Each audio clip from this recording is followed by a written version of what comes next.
In this session, we're going to talk about privacy coins. What are privacy coins? What does a fully anonymous privacy coin comprise of? How do privacy coins stay private? Why would you want transactions to stay private?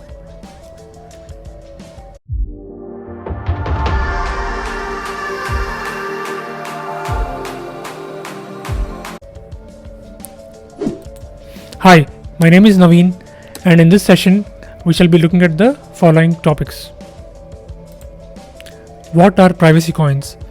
Privacy coins are a class of cryptocurrencies that power private and anonymous blockchain transactions by obscuring their origin and destination.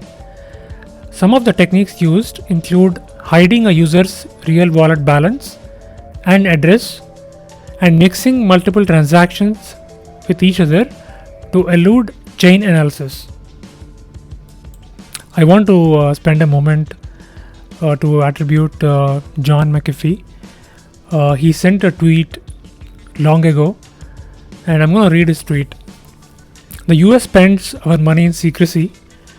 They reveal mere generalities, yet our every penny is scrutinized. The opposite of our constitution's intent.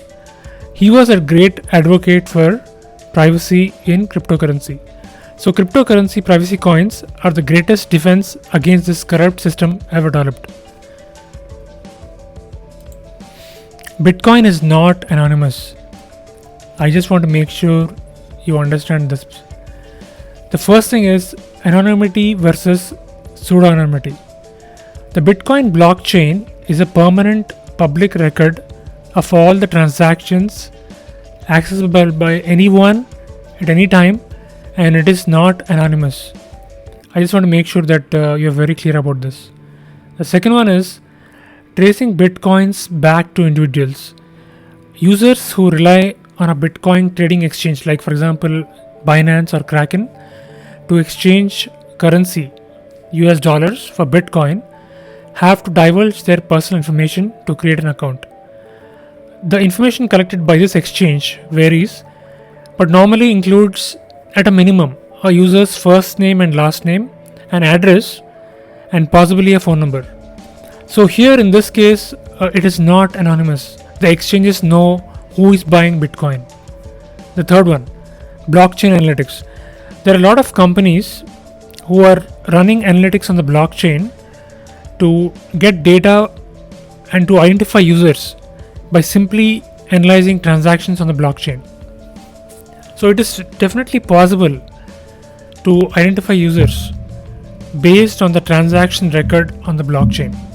So these 3 points here makes Bitcoin not anonymous. So the next one is, what does a fully anonymous privacy coin comprise of?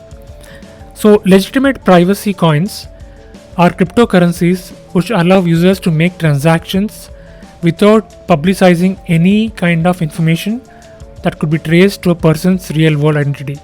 Basically, you're separating identity of a user from the coin that he is purchasing or using. There are various needs and demands for privacy coins depending on the activity and the need for that activity. The reason why privacy coins has come about is due to the problems and drawbacks of Bitcoin. How do privacy coins stay private?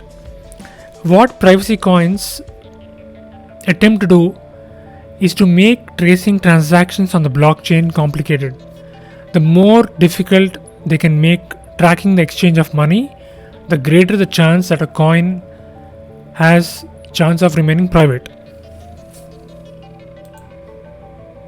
So why would you want transactions to stay private? The first thought that jumps into most people's head when you support private coins is that you want to do something illegal. There is no doubt that people use private cryptocurrencies for illegal activities. People also use fiat money, US dollars, for illegal activities. So we don't throw away all our currency, do we? So privacy coins go beyond that fractional value to dark matters. Privacy matters. It is a fundamental tenet of humanity and of human decency, and private cryptos support that. One primary reason for cryptocurrency's existence is pulling away power from centralized institutions, and that's what I call power. There is a legitimate fear in governments and institutions knowing too much. Just look at the recent issues with Facebook and their ability to mine and sell users' information. So, in a situation like that, we don't want our information in the hands of organizations that have no right at all. Even if we have done nothing wrong, it is still our information, and that we want to keep it to ourselves. Integrity. Businesses also need privacy to protect integrity of the deals made between several parties.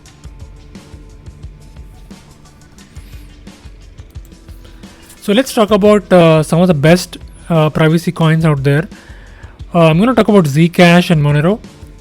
I'm not going to go very technical, but I'm going to give you a highlight of how actually it works.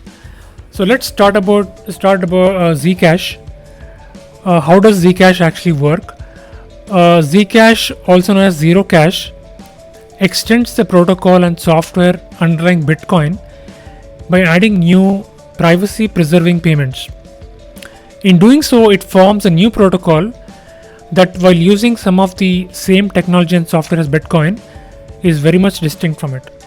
So in contrast to Bitcoin's transactions, payment transactions using the Zero Cash protocol do not contain any public information about the payment's origin, destination, or the amount. Instead, the correctness of the transaction is demonstrated via the use of zero knowledge proof. I'm going to talk about zero knowledge proof in detail in the coming slides.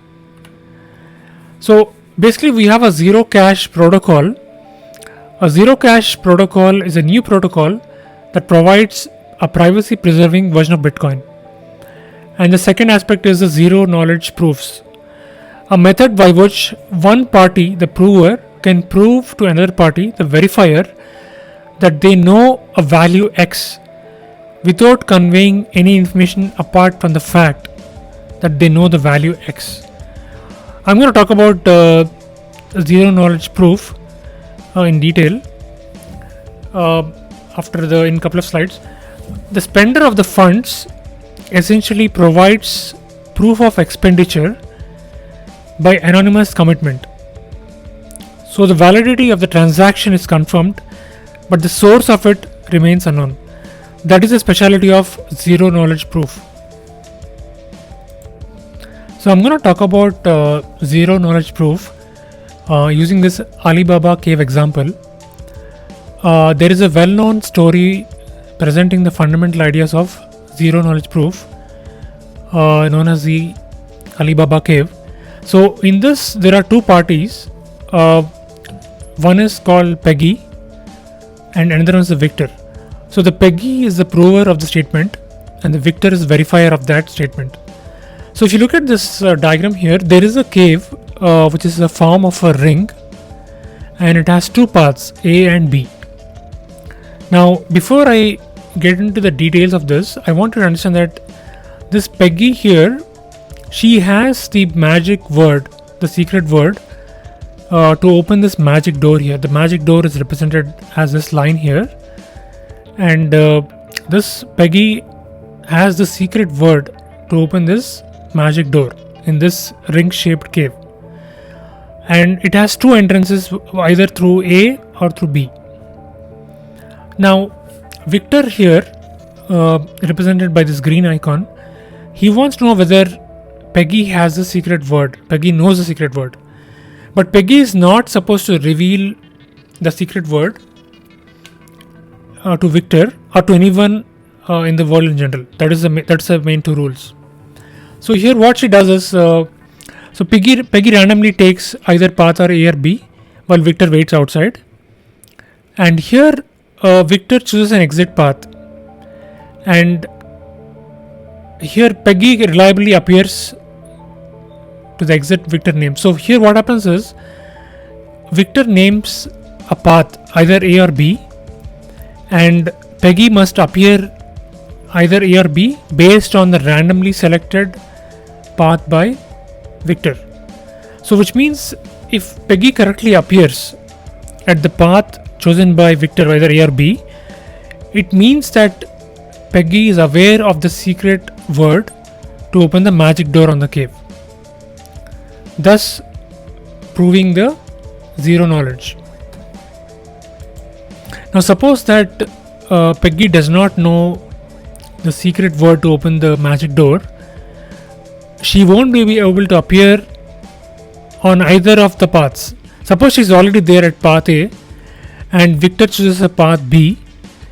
Peggy would not be able to appear at path B because she doesn't know the secret word to open the magic door and she cannot walk into this area of the path. Yeah, so hopefully you understood how a zero knowledge protocol works, a proof works based on the two parties, Peggy and Victor. Let's talk about Monero. Monero is a very interesting privacy coin and it has three main features. The first thing is a stealth address. The second feature is confidential transactions. And the third one is the ring signatures. Monero is so successful at its privacy features that IRS actually offered $625,000 bounty to anyone who can break Monero and Lightning. So the IRS is desperate to actually find out these confidential transactions and is ready to offer a bounty up to $625,000. So now this is actually a proof that how secure Monero as a privacy coin is. I'm going to give you a high level overview of Monero. Monero has a non-traceable transaction history which offers participants a much safer network where they don't run the risk of having held units to be refused or blacklisted by others. Monero elevates privacy concerns using the concepts of ring signatures and stealth addresses. As I described in the previous slide, the two main features is the ring signatures and the stealth addresses. Ring signatures enable a sender to conceal their identity from other participants in a group. So ring signatures are these anonymous digital signatures from one member of the group, but they don't reveal which member signs a transaction. So this is one step ahead of public